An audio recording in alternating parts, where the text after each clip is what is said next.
The greatest leaders in business look for the emerging stories in their organization and use the data to choose their preferred outcome. What outcome do you want in your business? Listen to the stories of industry veterans, coaches, and consultants so you can choose your preferred business outcome. Let me go ahead and get it. Okay. All right. Hi, and welcome everyone to a brand new episode of the Business Blind Spots Exposed podcast, or BBSE for short, because there's a lot of words there. But for those who haven't joined us, thank you for all those who joined us again. But for those who haven't seen us before, let me tell you a little bit about what this podcast is all about and kind of this rocky road called business, professional, personal life that I've gone through.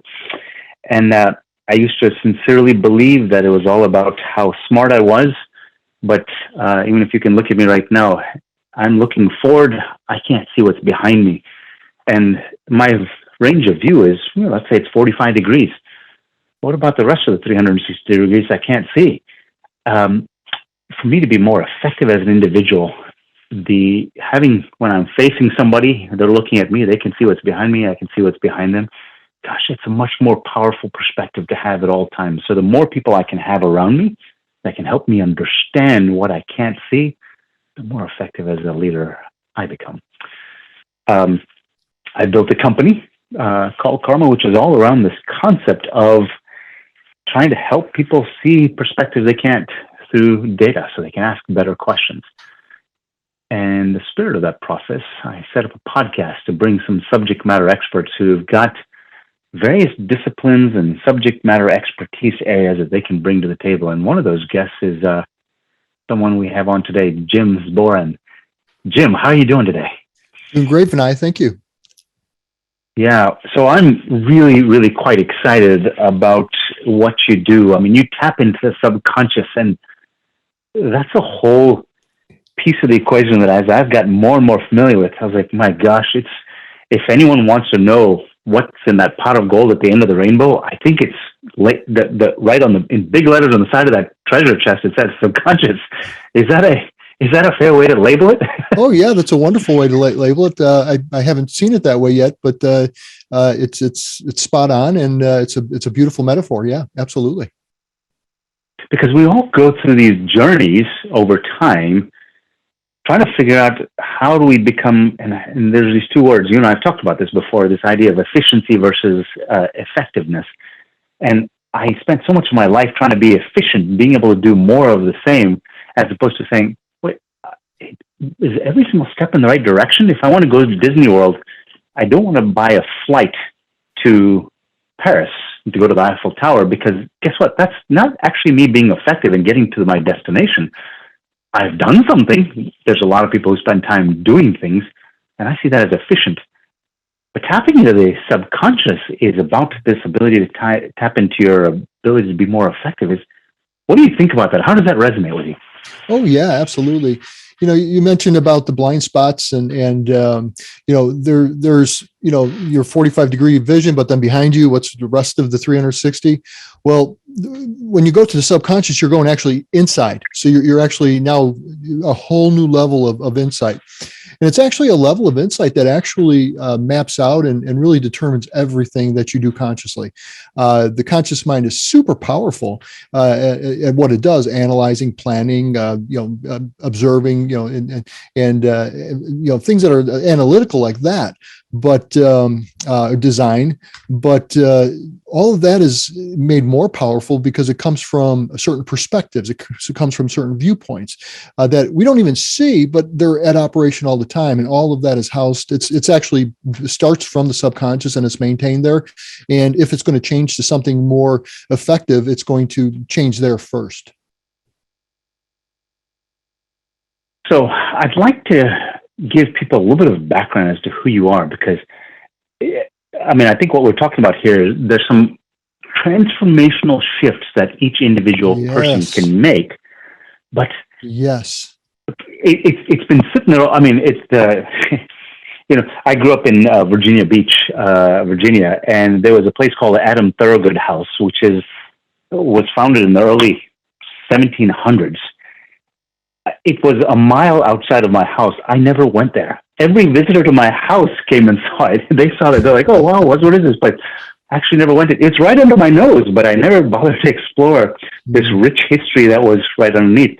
I feel like the subconscious is a little bit like that. It's this treasure trove of capability and transformation and unlock and release of so much power.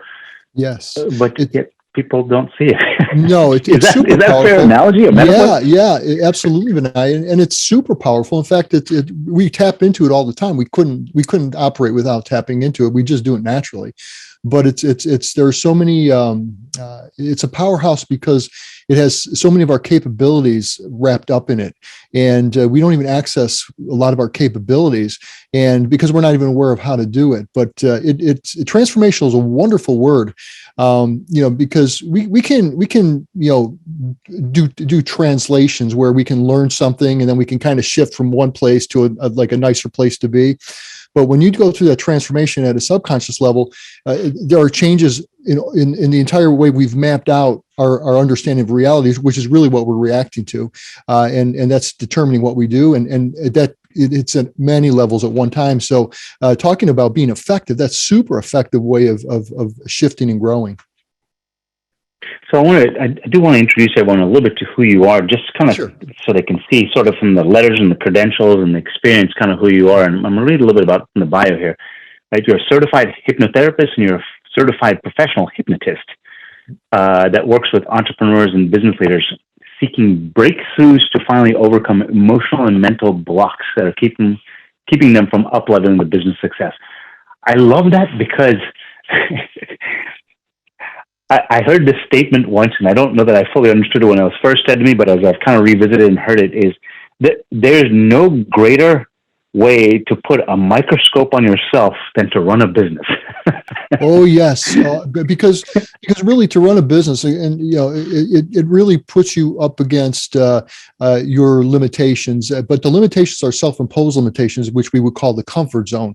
And there's so many things going on for an entrepreneur, for a business owner that is testing the limits of where they're comfortable. And the whole transformation takes place in expanding those comfort zones, because then a person can naturally move further. But if they can't see what's causing or what's behind that comfort zone, they tend to think, well, I'm just not good at this, or this is just the way it is, or everybody feels like this, when really that's not true at all. That's their map of the world, but there are so many other more accurate maps available to them. So I'm writing my notes here, and I wrote down expansion of comfort zones. Mm-hmm. Mm-hmm. Gosh, for me as a leader, every time I'm start hitting a brick wall, and here's what I'm kind of leading up to, is because I think I've often looked for sort of concrete examples so that I can say, oh, I'm starting to understand and define what it is that I'm starting to look at here, right? The first time I see it, I can't compute, I can't understand it because I've never seen it before, right? Mm-hmm. So this idea of expansion of comfort zones, I kept trying to do something a certain way, and I was, they say the defined idiocy is doing the same thing over and over again, expecting different results.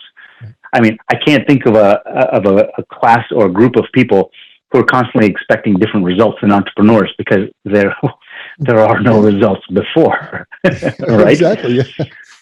So if you're actually going to shift yourself, you got to change something, and where are those some things it's sitting inside? Is that right?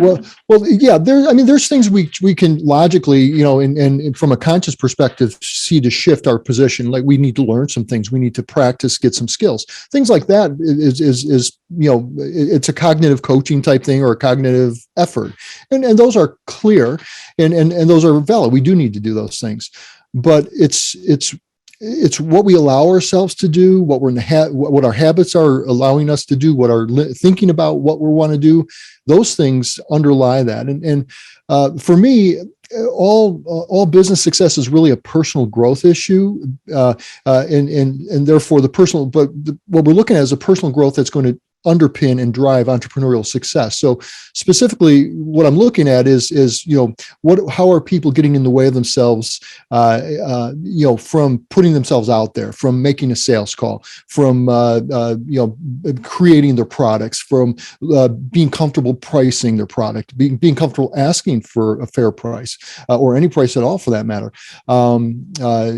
Procrastination, or just limited thinking. We have set points of what we see ourselves as earning that came from our childhood, really, mostly from what we observed from our parents and other people. But we need to move those set points up. These are all things that are happening at a subconscious level. These are personal growth issues for me, but they're particularly the ones that are going to transform a person's ability to act and take action in their business, which really brings their results. So I want to give an example here, kind of something I struggle with, and see if this kind of aligns with what you're saying, with kind of the work that you do and when you work with people. For the longest time, I used to try to sell people, and when I used to try to sell people on something, I used to think that I was trying to convince them to do something I wanted. Mm-hmm. Yeah. I have since moved away from that. I don't like that language at all. As a matter of fact, I've thrown that away. Rather, I invite people to a destination that I believe they have an interest in being part of. Life insurance, right? Before I had kids, life insurance wasn't really, it was important, but it wasn't really high on my priority list. But now that I've got kids and a wife, gosh, life insurance, it's because I want to do it. And then the life insurance agent was coming to me saying, hey, so what happens? They're not trying to convince me of anything. They're trying to tell me, hey, here's a destination that I think is of value to you, in the sense that if you get, there's a high-speed hummingbird that hits me in the head somewhere, it knocks me out, and I'm no longer. What happens? Right? Exactly. And that's interesting. That is a future that I would like to necessarily guard or protect against. Mm-hmm. So I don't sell people in the future. I invite them to a future. If they want to come along, they come along. I'm never selling. And that shift for me was this idea that before I was trying to push people to do something, and they don't want it. As opposed to now I'm saying, hey, would you like an invite? And you want to come along, which where people are saying, yeah, that is interesting. And if they don't, that's fine, right? But that was just a mindset shift that had to occur to me. People don't want to be sold to. Does that resonate? Yes, because that's you've identified exactly what that is. It's a mindset shift, and mindsets are entirely important because they are how we act, how we take action, how we see things, our perspectives that lead to our actions, and our interpretations of things. But really, those mindsets come from someplace, and those mindsets come from the way we've internally, at a subconscious level, mapped out reality. It's a model of reality. It's not really reality. It's a model of our experience of how we can do things in the world outside of us. So we spend our life taking in data from our senses, and we interact with that data not out in the data. We interact with it in our mind first, and then we can control arms and legs and feet and all kinds of things to make things happen outside of us. But we're really operating not in reality in the sense that we're not out there. We're actually operating off of our understanding of what's out there, our map of reality. And that map is not the territory. It's a representation of it. And some representations are very effective. They're good maps, and you can do a lot with them. Others are not so effective to do what we want to do later when we want to go somewhere else, but they were fine for when we made them. They got us by. So the mindset comes from that. And a trick, Vinay, is to this is that, mindsets and even affirmations, for that matter, they can be very effective, but when it matches up with what's in the map. Now, when it doesn't match up within the map, you can take it in, but your subconscious is rejecting it because it doesn't match reality, that it understands reality, or it's conflicting with some decision that was made. So there's a rejection of that idea. And the way it's typically changed is a lot of repetition or a lot of emotional feeling in there that really gets the attention of the subconscious that, hey, this is something important. We're going to do this, as long as it doesn't conflict with some kind of a previously decided course of action by the subconscious to protect the person, because that's its prime job. But So mindsets and mindset work is excellent, but it's what I work with is the blocks when people are working with these mindsets. So it is getting those mindsets, but then it's even deeper than that, because then what's happening with that mindset is it being rejected, and or will we accept it? And the way that I do it is, instead of taking time with repetition and a lot of emotional content, we make that happen faster. We make it happen much more permanently, in that I go right to the map, and the map. I'm working right with the language of the subconscious, which is actually symbols. And those symbols are arranged in relationships to one another in what I would call metaphors. And these are purely to the individual, but they completely encode what's going on for the person, how they're perceiving it, what their mindset is. But we take that and we work with that and we evolve it, because there's really nothing broken. The person is working fine, but the problem they're experiencing is it's working fine for somebody who they used to be, who is not where they are today, because they picked it up maybe when they were a child. That makes sense? Yeah, I mean, someone told me, I heard someone talk about this story once where they were trying to talk to a potential customer in this case.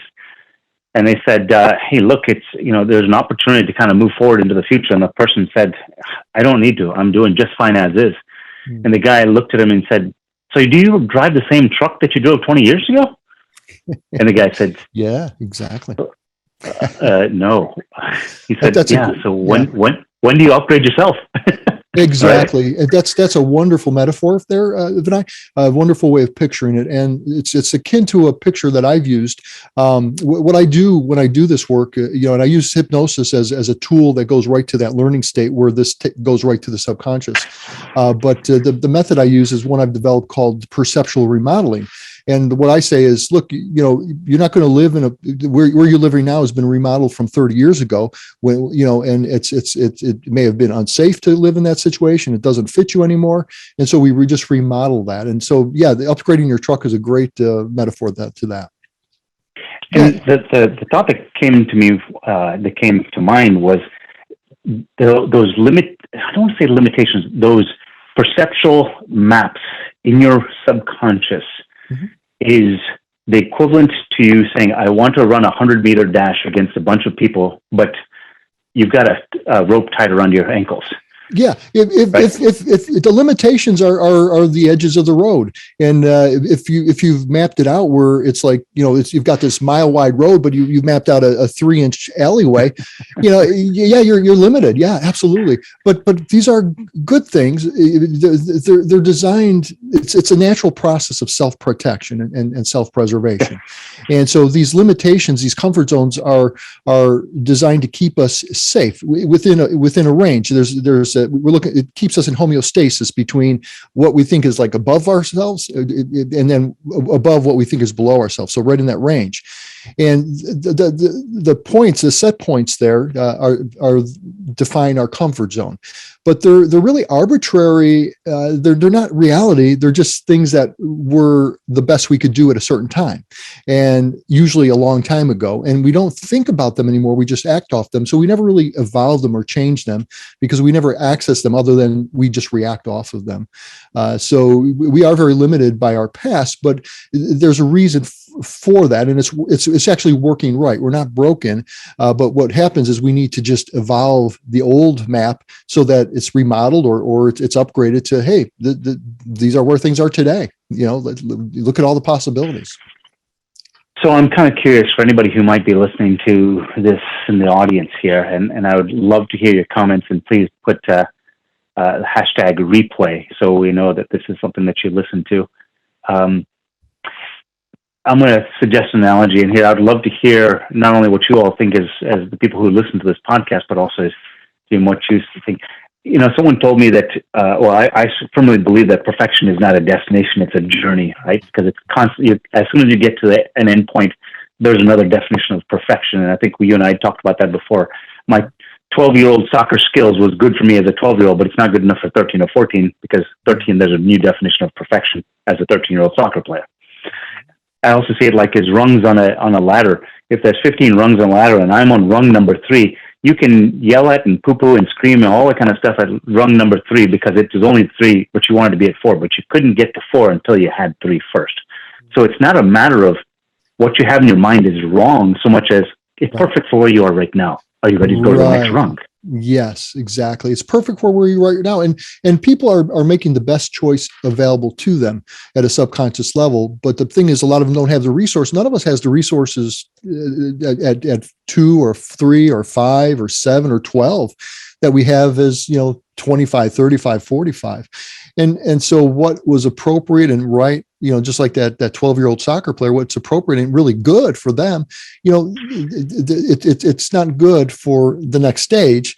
But a lot of times, because it's subconscious, it's unseen, they're not even aware that it's there. It just seems like natural to them. They're not living up to their full potential today, but they're not broken. They just need to grow some things.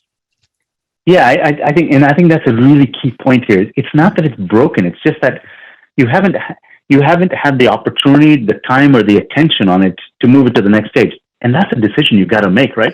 For me, at some point in time, I wasn't ready to start learning soccer at the level of Diego Maradona because I was never going to be a professional soccer player. That was never really in the cards for me. So I didn't want to spend my time there on learning and relearning stuff because there was a different place I need to go in my life. And that's what I spent time on, right? So let's bring that back to the community that you work with. A lot of entrepreneurs and early stage companies, right? Mm-hmm. Founders.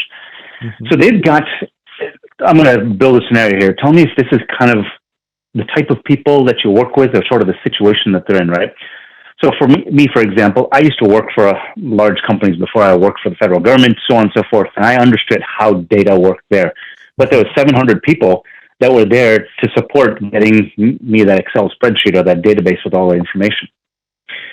So when I came and said, hey, started going to small business and said, hey, let me automate your data, the assumption that there's 500, 600 people behind me was still in my head. And I go to them and say, can you give me all of your information? And they go, huh? Right? They have no idea what I'm talking about. And that's because in my subconscious, there's a belief in the past that has always been there. And the revelation for me, honestly, the revelation for me was, oh, wait, they don't have all those tools. I got to give those tools for them to be able to support them and help them grow. Is that like one example of the aha moment where I go, oh, that's what I'm missing here? Yeah, I need to reprogram that in my thinking. Yeah, that's a mindset shift. You had a certain mindset, and your experience, showed you different, and you adjusted, and it changed. Okay. You grew. Now if it's not something threatening to your survival in terms of your subconscious perspective, because your subconscious is not logical. It's the seat of our feelings. It's the seat of our creativity, but it's super powerful. In fact, it's really directing everything. The conscious mind decides where it wants to go, but the subconscious will allow it to do or not. So it's super powerful, but its logic is maybe like a 2 years old logic. There's a logic to it, but it's doesn't make much sense and it's counterproductive. For example, somebody may consciously want to stop smoking, and they're thinking, oh, this is going to kill me. It makes sense. Look how healthy I'll be. I'll save so much money. Their conscious mind saying this, but their subconscious is its number one goal is to keep us safe and alive. And to keep us safe and alive, if what we're doing now has not killed us, then it's probably best to just keep doing that. So now the subconscious mind is logically saying, well, smoking has not killed you yet, so I think we're good with smoking because we don't know what's going to happen when you stop smoking again. See, and it makes no logical sense. There is a logic to it, but it's counterproductive to the logic of the logical mind. But it's going to be the primary driver. That's where the emotions are coming from. That's where the motivations are coming from. That's where the mapping is of reality, the perceptions, the mindsets. So what has to happen is it's got to change from the inside to match the outside. But the subconscious, the subconscious is going to, number one, protect. So there's a fear of an unknown for the subconscious. But if once something is known, then it can move forward as long as there's not a conflict. And what you're describing is just something that was not known. And once you got new experience, you just simply adjusted. And that's the best kind. I mean, that's just natural growth. Yeah. But there are times where a person, it can be a level of a conscious unconscious conflict where somebody has made a decision. Like, for example, let's say that at kindergarten they were up at the board doing a math problem, and they got embarrassed somehow. They made a mistake. Somebody laughed. The teacher was rude or cruel. Some goofy thing, or as simple as you're in second grade and you're talking constantly with your friend, and all of a sudden your teacher makes you move across the room. Now it's like, that's like, oh my God, it's embarrassing. It's terrible. Something so simple as that. Well, that may make you decision. You may have decided right there, well, I'm never going to put myself out and put myself in front of people where I'm going to get this embarrassed again. And so in school, you kind of are forced into speeches and things like that. So you make through, but it's like terrifying. And it's like, finally you get out, you don't have to do it. Well, now fast forward 10, 20 years, and you want to advance in your career, and you need to do some presentations, or you want to be an entrepreneur, or you want to get in front of people and teach, as a coach. And now you're faced with this conflict where you've already decided at a level you're not even thinking, you don't even remember. It doesn't, and even if you thought back of it constantly, you would say, well, that's no big deal, but it still feels like a big deal to that inside where you've mapped it out. And the transformations, though, can come very fast. In fact, immediate, because all it requires is just changing that map inside, and that's just a moment away. And once that's done, the comfort zone expands to include what you're trying to do now, and it's just very easy to do. So, yeah, at what you were saying, to answer your question, is that's certainly an example of one thing. That's a simple level, but it can get deeper involved, with where there's blocks to it. If that makes sense. Yeah, it does. I mean, the words that are kind of coming up in my mind is that it's almost as though, if I'm thinking from, I love my analogies here, right? The subconscious is the one that says, let's save the money, let's save the money, let's save the money.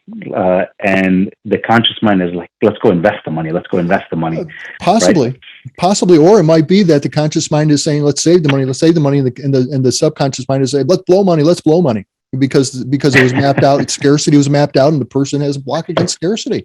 So it's really, here's the real trick. For me, when I can tell if somebody's got a conscious, unconscious block, or it's a subconscious thing, not a cognitive thing.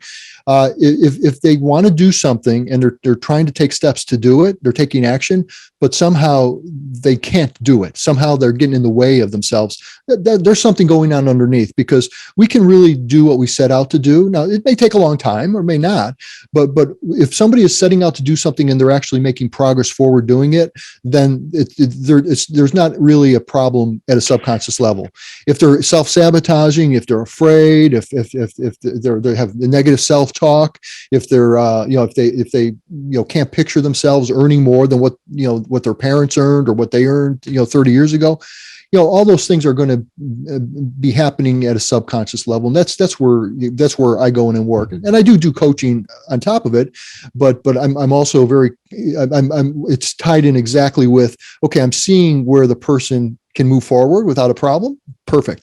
But I'm also seeing where they're up against the comfort zone. And really, our comfort zone is a great place, because that's the cutting edge of our personal growth. And 3 steps forward, 2 steps back is perfect, because it means that we are growing. Okay, it's so all those things are good, but it's just a matter of moving forward through them. And sometimes it's easier said than done for people, and because their maps are limiting them.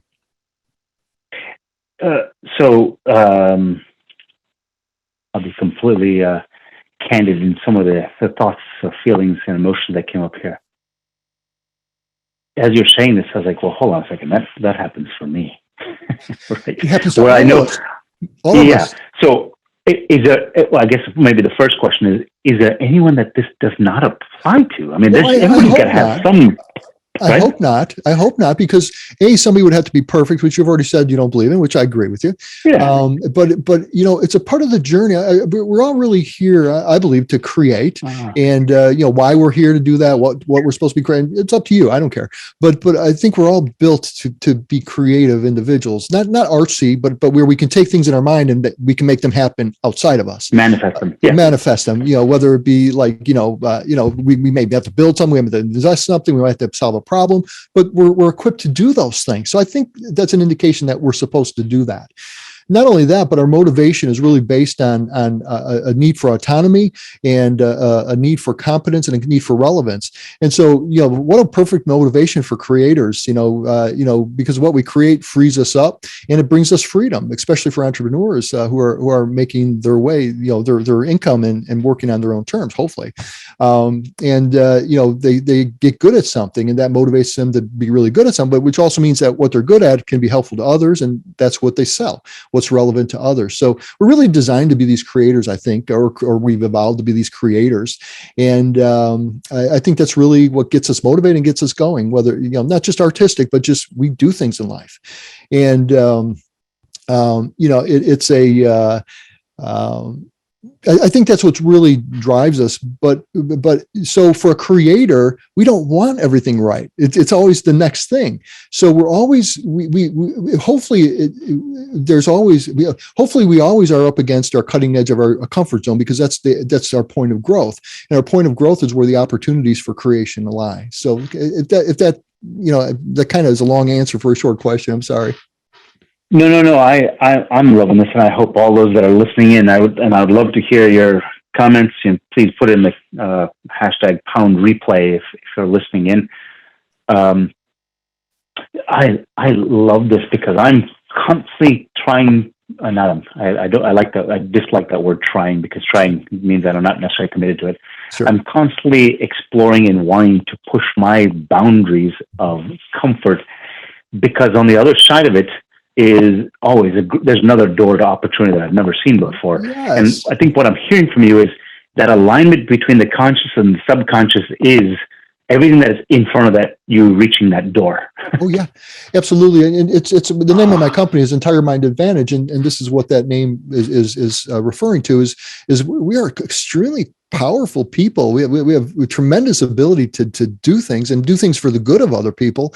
When our conscious mind is in alignment with our subconscious mind and also our unconscious mind, which is really the level of knowing at the body. You know how you meet somebody and like immediately you feel like you're not sure, something's not quite right. Well, your subconscious mind has already read everything, and their subconscious mind is communicating to your subconscious mind what they're about, and so you're already starting to feel like intuitively, okay, that's not right.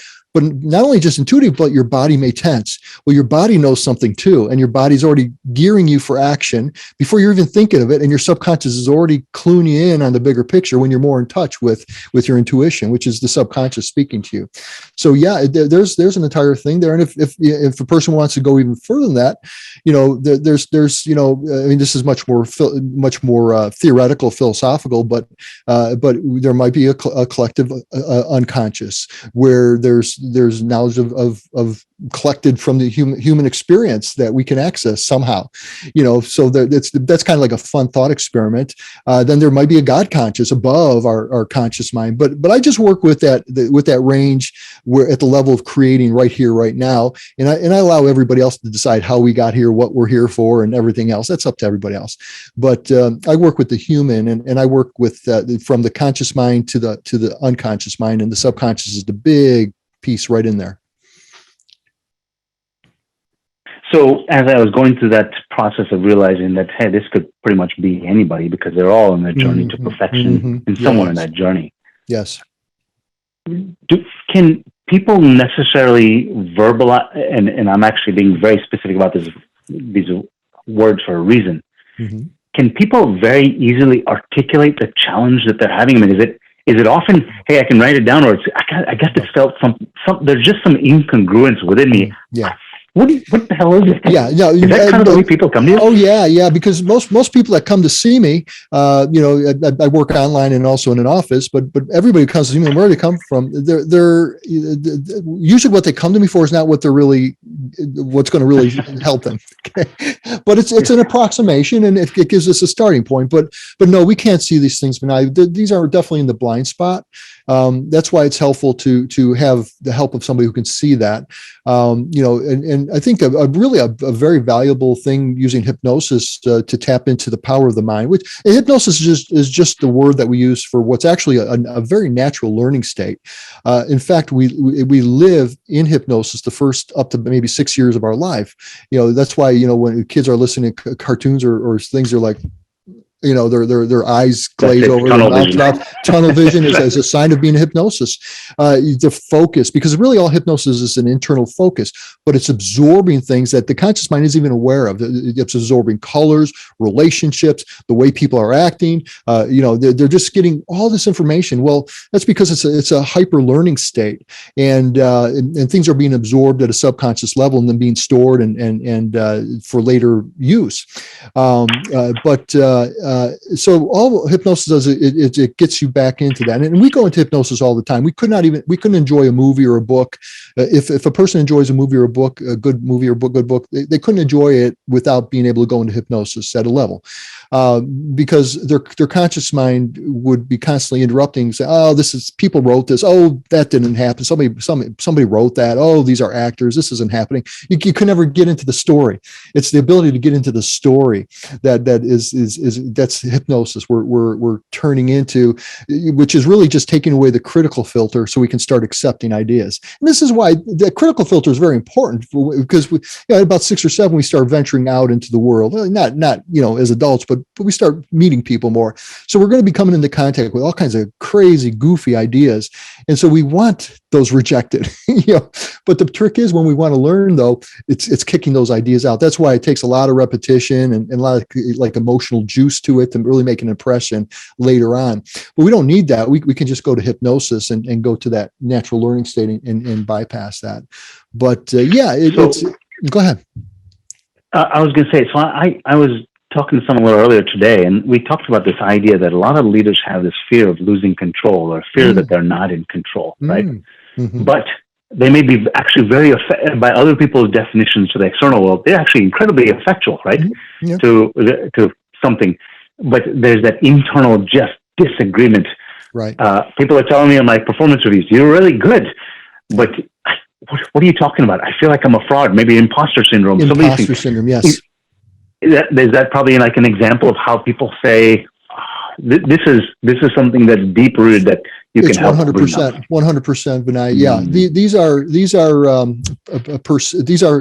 incongruencies between the perceptual map and the reality that's actually happening outside, and that incongruency is creating cognitive dissonance really, and they can function high level, but they're not enjoying that, and it's limiting them because they're not able to freely go even further if they were like right in tune with it.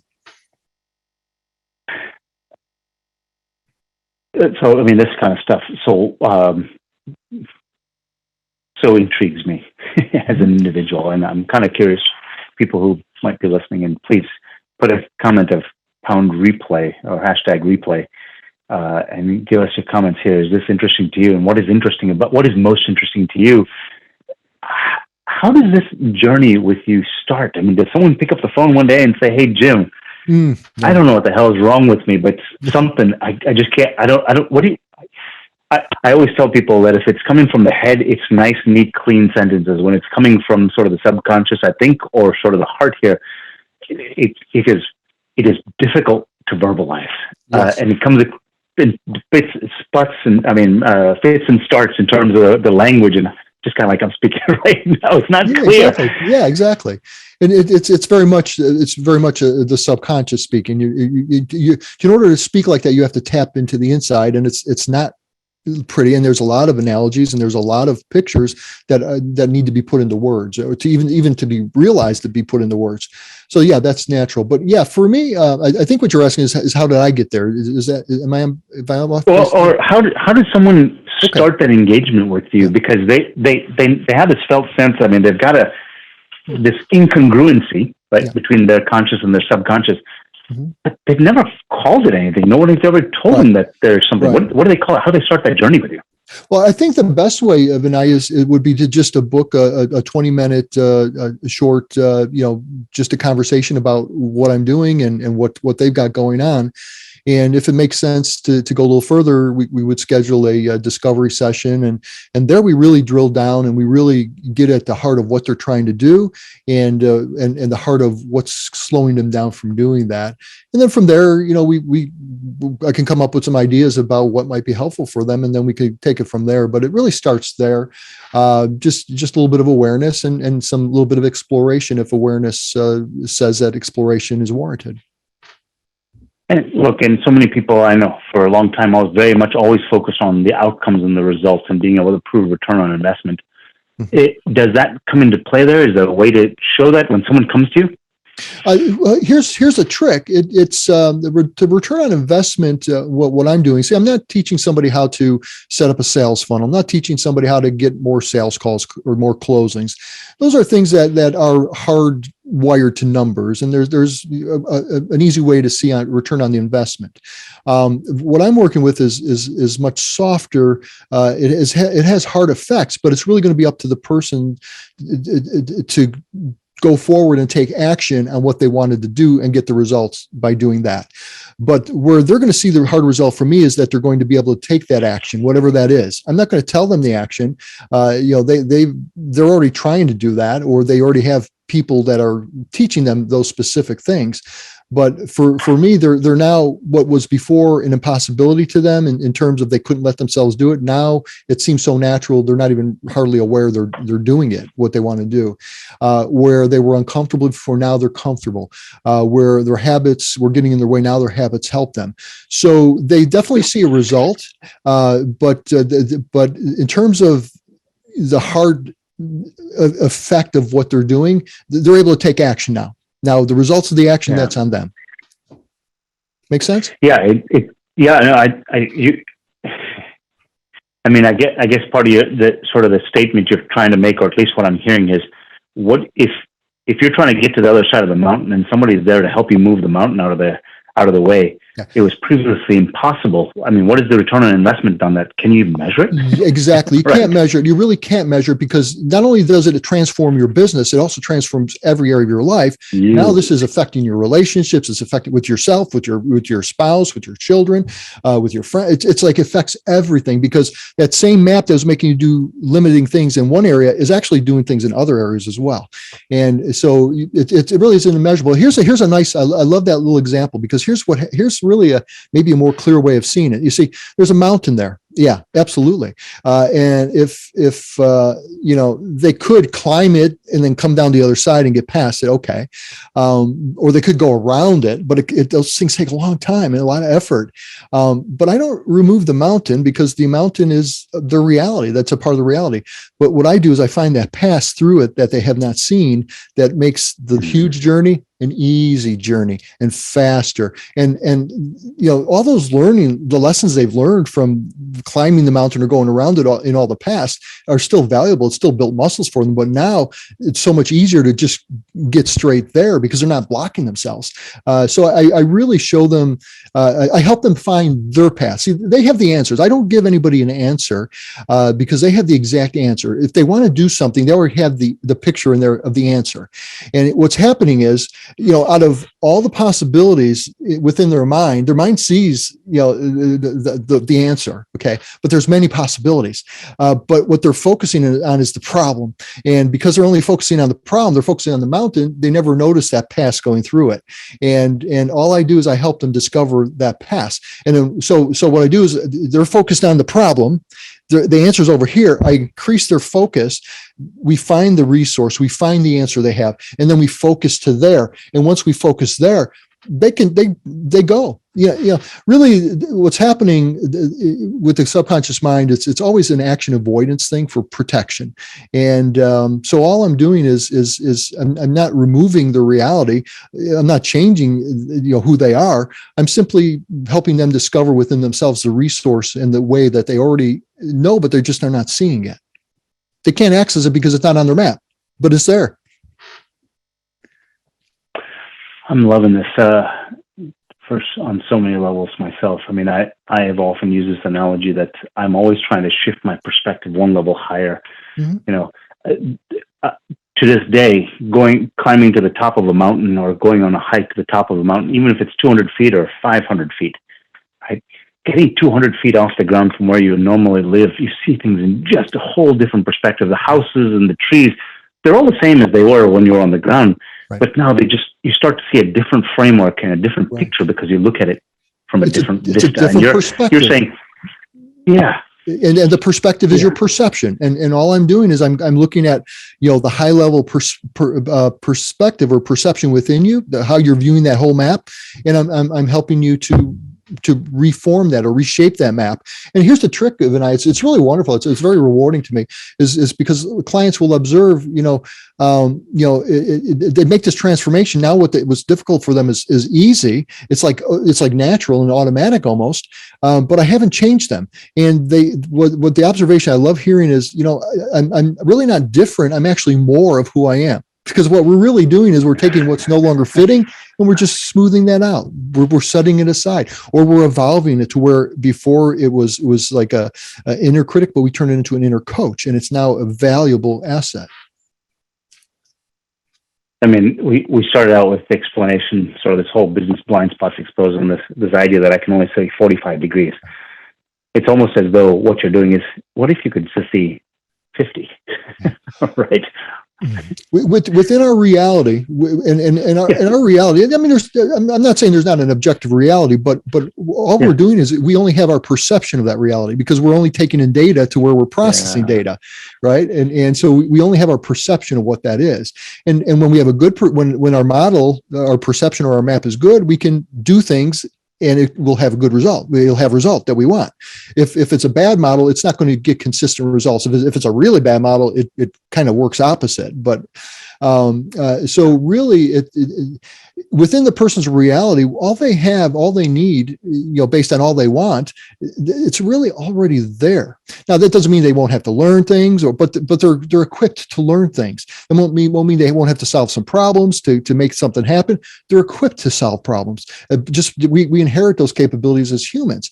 So really, for all practical purposes, all they need is already within.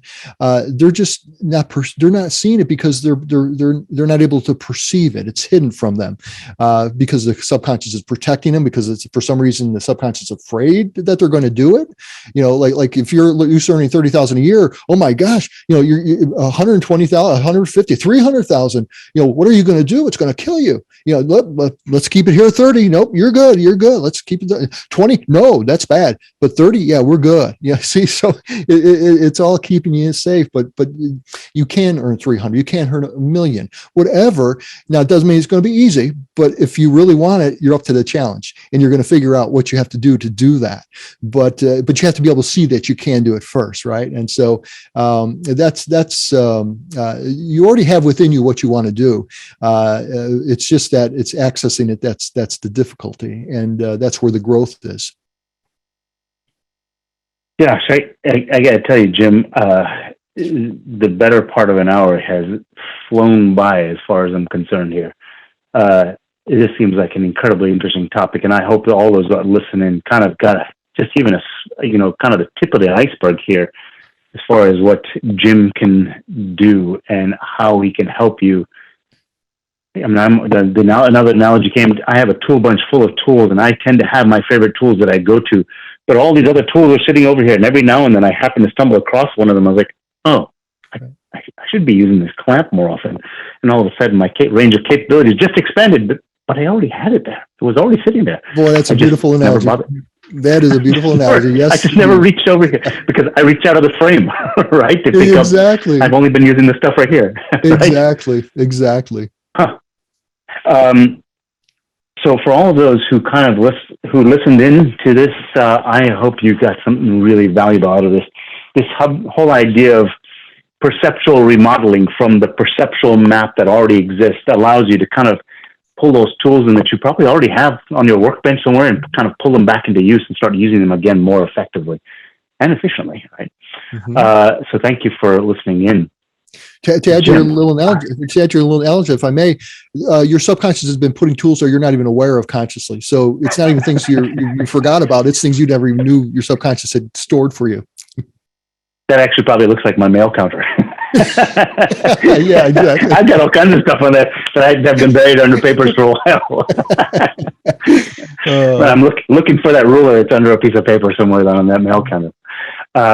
Jim, I really do appreciate you spending some time. What an intriguing and fascinating topic. I can't imagine it's hard to get up every day and do this. Well, at least just from my point of view, this seems like just such a fascinating thing it is fascinating for others.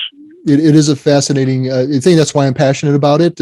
And I love people who ask great questions like you did, Vinay. Thank you very much for having me. Really, the hour went fast because it's our perception. When we're enjoying it, we don't perceive time passing. Yeah, that's right. Thank you, Jim. I appreciate the time. Thank you.